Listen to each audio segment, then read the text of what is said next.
뉴스가 쏟아지는 코너, 우리 정치권의 한 달 앞을 내다보는 시간입니다. 월간 아무개. 예. 월간 정두원, 월간 정청래에서 우리가 다루지 못했던 이야기들, 오늘 이분을 통해서 다 예측을 해볼 수 있을 것 같아요.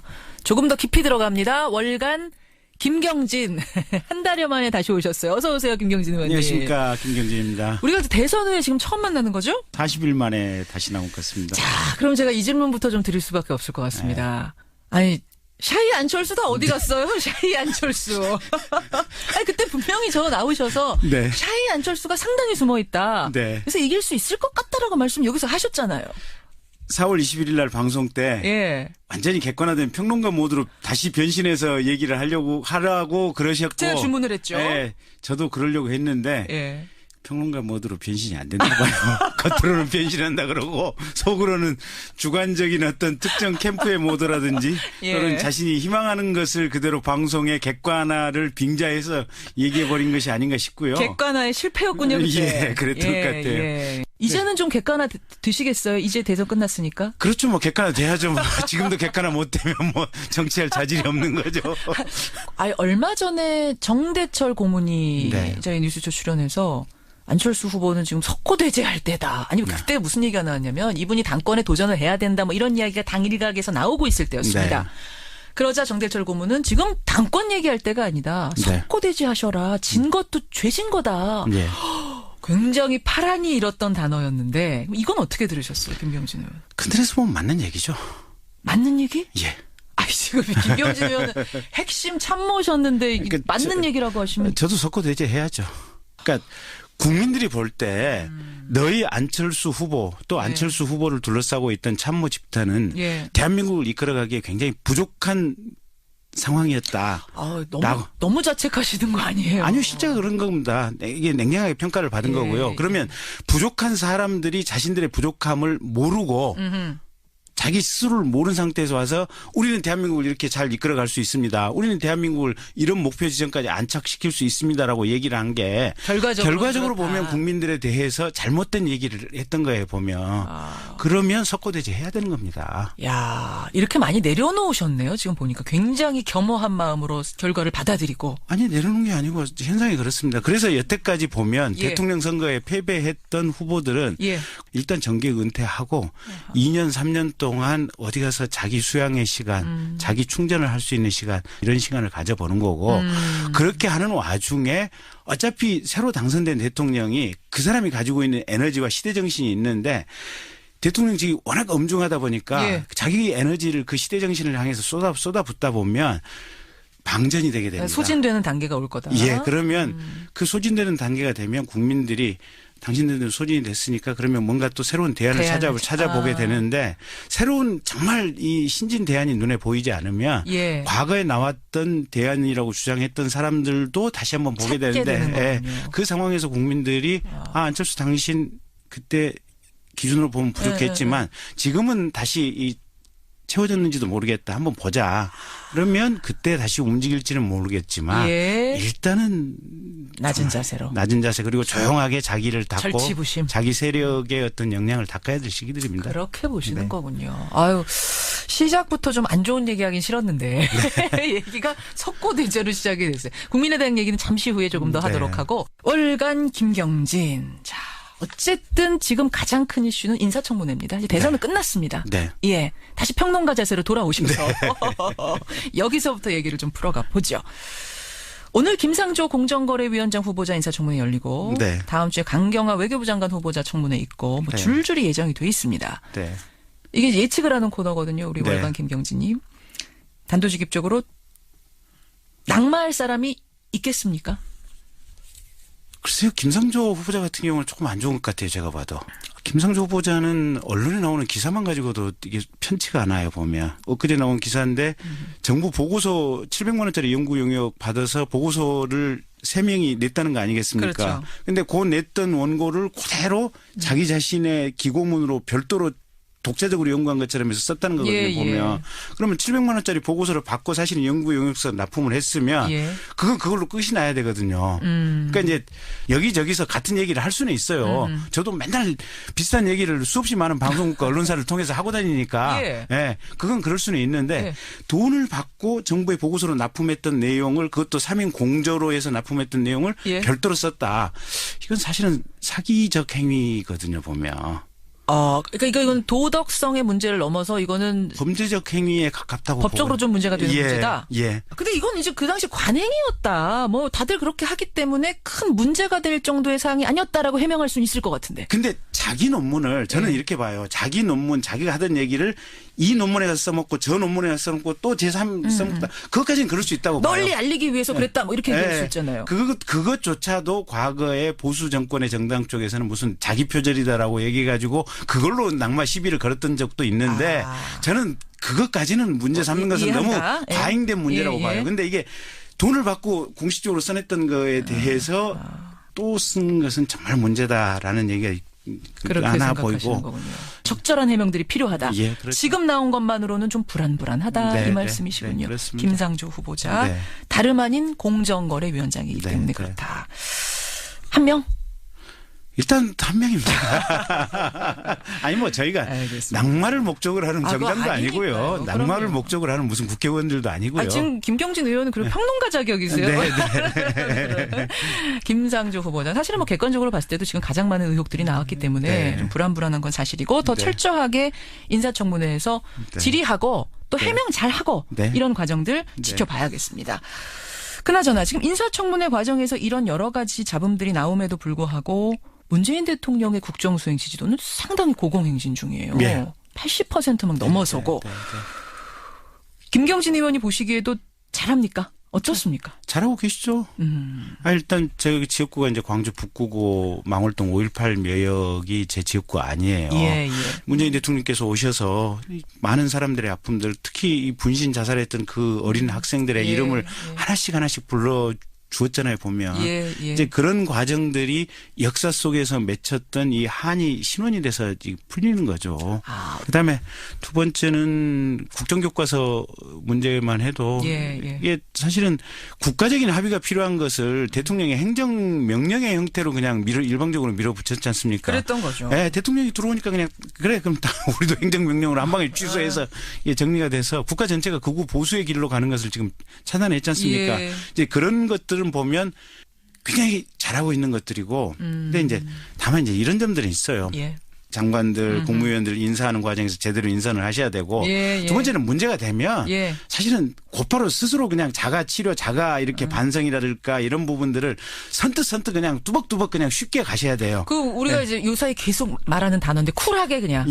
즉시 뭐 잘못한 건 잘못했다. 이걸 인정하고. 내가 여기서 밀리면 기싸움에서 지는 것이다. 쟤들하고 기싸움에서 절대 지면 안 된다. 이런 생각을 가지고 가시면 쿨하지 않는 거예요. 근데 진짜로 계속 그렇게 사과하고 고개 숙이고 이러다 보면 어떤 프레임 같은 거에 말려서 5년 내내 고생하는 거 아니냐 이런 걱정을 하는 분들도 계시던데 그 당에선. 근데 그 자체가 구시대적인 생각이에요. 그래요? 개별적인 잣대 사안. 그러니까 큰 틀에서 어떤 프레임에 말려든다라기보다도 이 사안이 정책적으로 옳냐 틀으냐 이 인사가 이게 정말 국정을 수행할 만한 자질과 능력이 되느냐 안 되느냐 그 점만 가지고 보면 되는 거예요 보면. 하긴 국민들도 많이 지금 스마트해져서 굉장히 합리적이 되셨잖아요. 여러 우여곡절 겪으면서 예전하고 좀 달라요. 그런 점에 대한 뭔가 지금 어떤 스마트한 자세랄까 태도가 정말 좀 더 몸에 붙어야 될 측면이 하나 있는 것 같고 두 번째는 지금 기대가 워낙 높다 보니까 기대에 부응하기 위해서 너무 섣부른 정책이 나와서는 안 될 것 같아요. 서두르시면 안 된다. 가령 지금 일자리 추경 공무원 일자리 추경 10조 지금 하겠다고 하는 거 아니겠습니까? 그런데 정부 부처들 얘기 슬쩍 이제 저희들도 이제 백그라운드에서 얘기를 들어보면 아니 갑자기 공무원 자리 만들어라고 10조를 이렇게 하면 갑자기 만들어지냐. 공무원을 필요하면 어디에 어떻게 필요한지 그 수요를 명확히 좀 만들어 놓고 넉넉하게 공고를 하고 뽑아야 된다. 그러면 추경이 6월 달에 통과돼도 정상적으로 한다면 내년 정도 이렇게 시작을 하는 게 맞다. 지금 10조짜리 추경 세우고 나면 12월까지 소진을 해야 되는 거 아니냐. 그럼 돈을 쓰기 위한 어떤 이런 식의 포퓰리즘성 추경을 한다는 얘기 아니냐. 뭐 이런 식의 얘기들이 있어요 보면. 지금 현장에서 그런 얘기가 나오는군요. 그래서 진짜 어떻게 보면 국민을 위한 일을 하고 싶으면 예. 10억을 당장에 어떤 일자리를 만들기 위해 쓴다라고 방송에 이렇게 언론에 내보내는 게 중요한 게 아니고 예, 예. 제대로 된 흐름과 이걸 따라가라라는 얘기들이 있어요. 보면. 서두르면 안 된다. 그러니까 예. 잘한다 하니까 더 막 서두르고 이러지 네, 마시고 네. 좀 더 차분하게 가는 이런 속도 조절이 필요하다는 네. 말씀. 이제 국민의당 얘기. 문재인 대통령은 네. 뭐 지지도가 이렇게 높으니까 이제 몇 가지 주의하면 되는 상황입니다만 네. 국민의당은 이거 어떻게 할 것인가. 상황이 뭐 비대위원장 박주선 비대위원장 뽑고 다시 심기일전해서 뭐 나가보자. 네. 영차 해보자. 네. 하고 있는 건 알고 있습니다만 네. 분위기가 많이 쇄신됐어요. 여전히 좀 그렇죠. 첫째는 이런 거예요. 이제 내년 지방선거 때 과연 우리가 얼마만큼 부활할 수 있을 것인가. 예, 예. 아니면 진짜 폭망할 것이냐. 이제 이런 불안감들은 분명히 있어요. 예. 불안감들은 분명히 있지만 큰 틀에서 인위적인 정계 개편은 없다. 그러니까 이제 밖에서 생각할 때는 뭐 국민의당이 뭐 대선 직후에 국민의당이 뭐 당장에 분열돼서 무슨 민주당으로 일부는 흡수되고 뭐 일부는 쪼개지고 이럴 거다. 전혀 현 아닙니까? 내부를 모르는 분석이다. 아니, 그러니까 어떤 얘기가 있었냐면 네. 다른 정당하고 통합 내지는 연대해야 된다는 파가 있다. 또 민주당과 통합 내지는 연대해야 된다는 파가 있다. 네. 독립 자강해야 된다는 파가 있다. 이 세 파가 지금 다 나뉘어져 있고 네. 분명히 그렇게 쪼개질 거다. 이런 얘기들이 나왔었거든요. 아니 파라기보다도 그런 의견들이 있었던 건 분명해요. 그리고 그런 의견을 주장하는 사람들을 파라고 얘기한다면 파도 분명히 있었죠. 분명히 있는 건 분명하다. 네. 근데 그 파들이 예. 그러면 의견 합치가 안 되면 깨고 각각의 길을 갈 것이냐. 예. 그런 건 절대 아니다. 그건 아니다. 네. 국민의당의 어떤 내부적인 단계나 이게 비록 생긴 지 1년 반밖에 안 된 정당이긴 하지만 예. 내부적인 분위기는 굉장히 좋습니다. 그래요. 예. 근데 인위적으로 그럴 사람은 없는데 네. 이제 지방선거 오면서 자연스럽게 정계 개편이 여기저기서 이루어지는 이런 상황에서 네. 나의 그다음 당선을 걱정해야 되는 상황이 되면 네. 움직일 사람이 나오지 않을까요? 뭐 있을 수도 있겠죠. 근데 거꾸로 보면 이제 국민의당을 선택해서 올 수도 있는 겁니다. 오히려. 예. 그래서 저희들 입장에서 보면 민주당은 사실은 과잉 체중이에요. 오버웨이트예요. 너무 많이 몰려서? 살집이 너무 많이 붙게 예, 되는. 예. 그래서 거기는 이제 살을 빼야 될 어떤 책임들이 있는 거고 오히려. 저희는 굉장히 홀쭉하고 그렇게 홀쭉해지셔. 강제 다이어트. 네. 그래서 사실은 조금 좀 살을 붙일 수 있는 여지들이 오히려 있다라고 보고 있고요. 예. 그래서 중요한 것은 얼마만큼 저기가 뚜벅뚜벅 가느냐 하는 거고. 버티는 거. 네. 그다음에 두 번째는 지난 선거 과정에서 국민들이 보시기에 부족한 점 또 저희들 내부 자체적으로 평가했을 때 부족한 점을 어떻게 메꿔가고 그쪽 근육을 얼마만큼 늘려가느냐. 예. 이게 관건이다. 그리고 그렇게 늘린 이후에도 예. 국민들이 보시기에 니들은 그래도 안 돼. 라고 하면 뭐 죽으라면 죽어야죠. 뭐. 아니 근데 이제 당에는 어떤 구심점이라는 게 있어야 되는데 네. 지금 안철수 전 후보 대선 후보 중심으로 움직이다가 그 구심점이 훅 빠져버리고 나서 네. 그 중심을 잡을 어떤 그런 지금부터 새롭게 이제 리더십이 생겨나야 되는 것이죠. 그게 사람이라면 이제 새로운 인물이 등장해서 그 예. 구심점을 메꿔 가야 되는 것이고 그 구심점은 누가 만들어주는 게 아닙니다. 그렇죠. 정치인 본인 스스로가 지금까지 살아온 행적과 앞으로 내걸 비전과 거기에 대한 어떤 비전에 대한 실천 능력을 보고 구심점으로 인정을 해주면 그때 그 순간부터 구심점이 되는 거거든요. 예. 그래서 저희 당이 이제 전당대회를 8월에 할지 뭐 10월에 할지 12월에 할지는 모르겠지만 예. 이 전당대회 과정에서 새로운 구심점과 리더십이 생겨나는 겁니다. 예, 알겠습니다. 이야기를 정유라 씨 얘기를 좀 돌려보겠습니다. 이건 이제 우리 김경진 의원 전공이에요. 네. 국정농단 청문위원 지내셨고 검찰 출신이시고 그렇게도 특검에서도 부르고 싶어했고 청문회에서도 부르고 싶어했던 정유라가 귀국했습니다. 네. 구속영장 지금 청구까지 됐습니다. 그 네. 사이에. 네. 일단 구속될 거라고 보세요? 모르겠어요. 네. 모르시겠어요? 네. 사실은 이게 보면 도주했었잖아요. 예. 해외로. 예. 그다음에 거짓말도 들어올 때 얘기하는 거 보면 거짓말도 하는 것 같아요. 도주 및 증거인멸 우려. 형사소송법적으로 보면 구속의 기준은 충족을 해요. 보면. 하죠. 예. 근데 이제 실체적인 내용으로 들어가서 보면 예. 범죄의 수익과 혜택을 정유라가 듬뿍 누린 건 맞아요. 수혜자는 맞아. 분명해요. 네, 꿀도 찍어 먹었어요, 보면. 예. 근데 그 꿀을 엄마가 밖에 나가서 불법적으로 이게 총 들고 가서 강도질을 해서 꿀을 듬뿍 따다가 딸한테 너 먹어. 이렇게 준 거예요, 보면. 그렇게 된 거죠. 나 엄마 나 싫어. 꿀 먹기 싫어. 나 놀 거야. 나 밖에 나가서 내 맘대로 살 거야 하는데 아니야. 너 이거 먹어야 된다니까. 지금 그게 정유라의 논리거든요. 예. 대학 가기도 싫었다. 전 전공도 몰랐어요. 제가 볼 땐 큰 틀에서 정유라가 하는 얘기가 맞아요. 세부적인 내용을 가지고 예, 예. 거짓말을 하고 예. 자기에게 유리하게 하는 것은 많지만 예, 예. 큰 틀의 사건의 본질은 그게 맞아요. 제가 볼 때는. 아. 죄가 없지는 않죠. 없진 않지만. 없지는 않지만 어쨌든 죄에 가담한 정유라 개인의 행위로 보면 그렇게 크지가 않다는 거예요. 가볍게 네. 이 법적으로 따지고 가면 네. 다뤄질 수 있다. 네. 그러면 가벼운 죄인데도 정유라가 이렇게 안 오려고 했고 최준실이 그렇게 못 들어오게 했던 이유는 정유라 본인의 죄는 가볍게 될지 모르지만 여러 가지를 털어놓는 과정에서 막 굵직굵직한 것들을 증언할까 봐? 굵직굵직한 것은 모를 거예요. 아. 왜냐하면 직접 전면에 안 나섰으니까. 예, 근데 예. 다만 소소한 것도 것을 증명할 수 있는 단초가 되는 것들이 고리가 있어요. 되니까. 예. 아. 그러니까 장시호 씨 같은 경우도 예, 보면 예. 태블릿 우리 이모한테 하나 더 있었는데 그렇죠. 그런 것들 그러니까 그렇게 부지불식간에 소소한 것인데 사실은 본인들이 예. 어떤 큰 틀의 범죄 예. 행위를 증거할 수 있는 이런 단초가 될 수 있는 것들을 알고 있는 것이 옆에서 분명히 목격하고 있고 그러네요. 있을 거예요. 작지만 예. 크기는 작지만 정유라만이 알고 있는 것들 네. 이런 게 있을 거다. 네. 그래서 구속을 시켜놓으면 검찰 입장에서도 그런 것들을 캐내기가 쉽고 예, 예. 또 이 최순실이나 박근혜의 그런 범죄 행위를 입증할 만한 좋은 자료들이 나올 수는 있을 거예요. 근데 그러네요. 전체적으로 보면 뭐 입시 부정 같은 경우도 죄에 해당되는 요소도 그리 크지는 않아요. 주범은 어머니고. 아하. 근데 그 혜택과 향수는 정유라가 정말 크게 듬뿍 누렸다는 그건 게 분명한 사실. 예, 그래서 결과로서 국민들이 보기에는 정말로 나쁜 이제 범죄의 일단인데 그 과정이나 내부를 들여놓고 보면 우리가 생각할 요지들이 좀 있다는 거죠.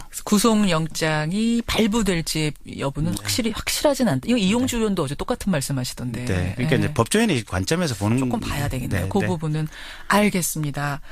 아, 김경진 의원 월간 김경진으로 한 달 만에 뵀는데 한 번 또 우리 월간 코너 좀 마련해야겠어요. 계속 이렇게 좀 석고대지하고 계시는 건 아니죠? 그러니까 이미 이제 방송에 나왔다는 것 자체가 사실은 오늘 잘 나오셨고요. 네. 이왕 나오신 김에 이제 계속 좀 월간으로 만나보도록 하죠, 우리. 네, 그렇게 하겠습니다. 월간 김경진, 국민의당 김경진 의원과 함께했습니다. 오늘 고맙습니다. 네, 감사합니다.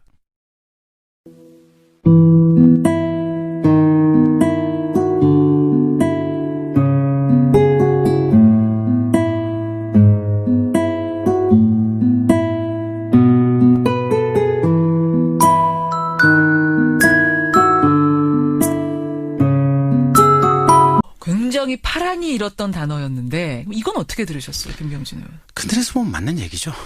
맞는 얘기? 예. 아이, 지금 김경진 의원은 핵심 참모셨는데 그러니까 맞는 얘기라고 하시면 저도 석고대죄 해야죠. 그러니까 국민들이 볼 때 너희 안철수 후보 또 네. 안철수 후보를 둘러싸고 있던 참모 집단은 예. 대한민국을 이끌어가기에 굉장히 부족한 상황이었다.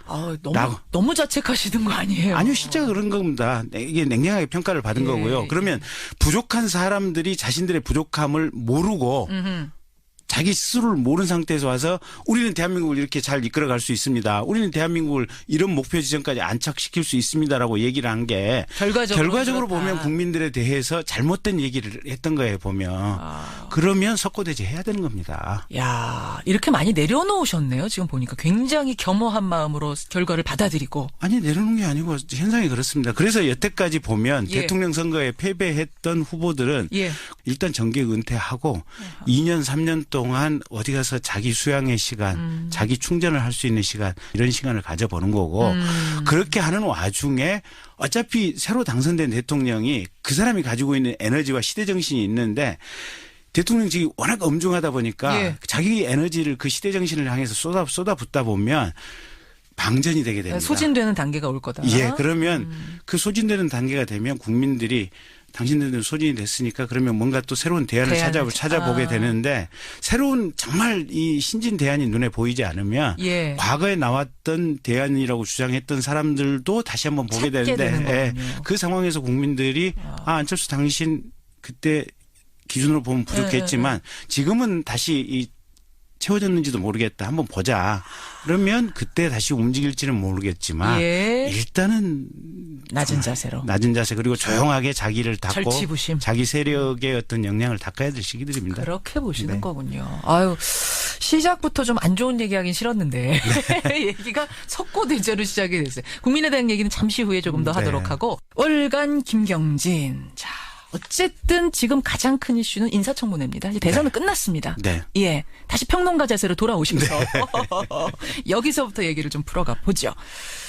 오늘 김상조 공정거래위원장 후보자 인사청문회 열리고 네. 다음 주에 강경화 외교부 장관 후보자 청문회 있고 뭐 네. 줄줄이 예정이 돼 있습니다. 네. 이게 예측을 하는 코너거든요. 우리 네. 월간 김경진님. 단도직입적으로 낙마할 사람이 있겠습니까?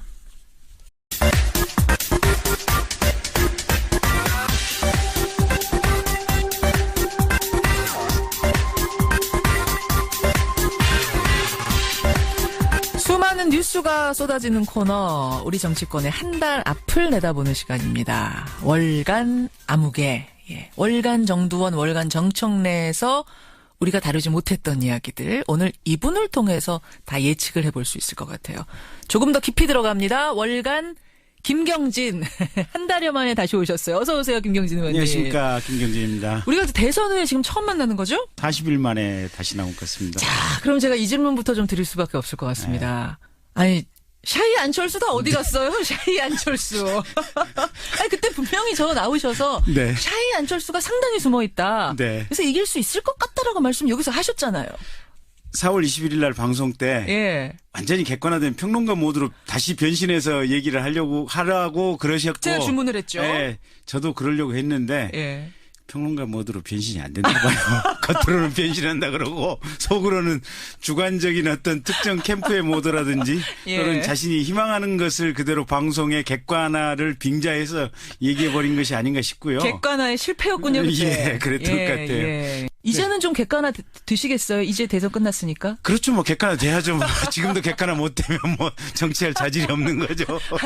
아니, 얼마 전에 정대철 고문이 네. 저희 뉴스쇼 출연해서 안철수 후보는 지금 석고대죄할 때다. 아니 그때 무슨 얘기가 나왔냐면 이분이 당권에 도전을 해야 된다. 뭐 이런 이야기가 당일각에서 나오고 있을 때였습니다. 네.